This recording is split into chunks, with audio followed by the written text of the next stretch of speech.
Itu adalah kesalahan terbesarmu. Tapi rata-rata orang, Mbak, ketika menerima gaji, kesalahan terbesar mereka apa? Kebanyakan orang. Oke, pertama dia nggak budgeting.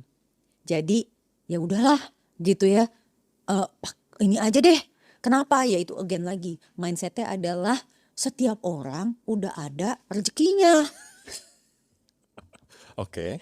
Jadi dengan begitu dia berpikir bahwa ngapain sih mikirin banget ngotak-ngatik uang gitu karena ntar juga pasti ada rezekinya. Budgeting tuh berarti oke untuk makan gue sebulan segini, Yes, bayar yes, cicilan gue segini. yes. Gue berarti boleh main, boleh nongkrong, beli kopi, jatahnya segini gitu. Berarti kalau udah ngelewati jatah udah nggak boleh gitu. Betul, itu namanya budgeting. Itu creates discipline for us. Dan kita bisa ngukur sebenarnya kita tuh berhasil nggak sih mengelola penghasilan seperti yang kita bilang prioritas kita seperti itu. I see. Karena waktu kita bikin budget itu kan menandakan prioritas kita. Dan uang itu kan nggak pernah berbohong. Dia akan ngasih tahu ke kita benar-benar apa sih yang kita kerjain gitu loh. Nah dengan adanya budgeting kita bisa bandingkan dengan pengeluaran aktual kita. Kalau nggak punya budgeting itu semua nggak akan ketahuan dan gak akan terjadi. Itu kesalahan besar yang paling pertama. Kesalahan kedua adalah menganggap kita ini masih punya banyak waktu. Jadi orang yang umurnya 20-an itu gak relate banget kalau kita tuh ajak dia ayo investasi buat dana pensiun. Kayak Masih jauh 20-an gitu ya. jauh banget ya gitu. 40-an tuh jauh banget loh gitu kan istilahnya gitu ya.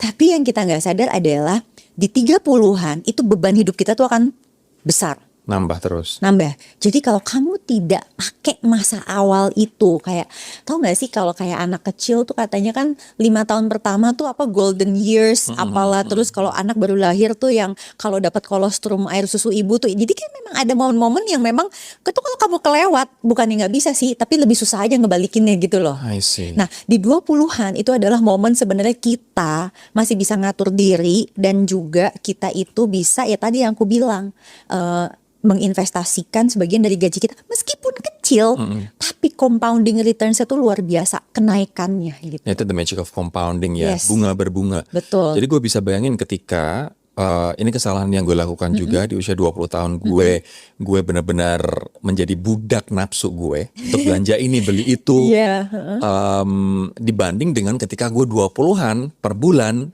misalnya gue nabung 30% dari gaji terus bunga berbunga. Gue nggak ada podcast ini Mbak, gue udah kaya raya Mbak.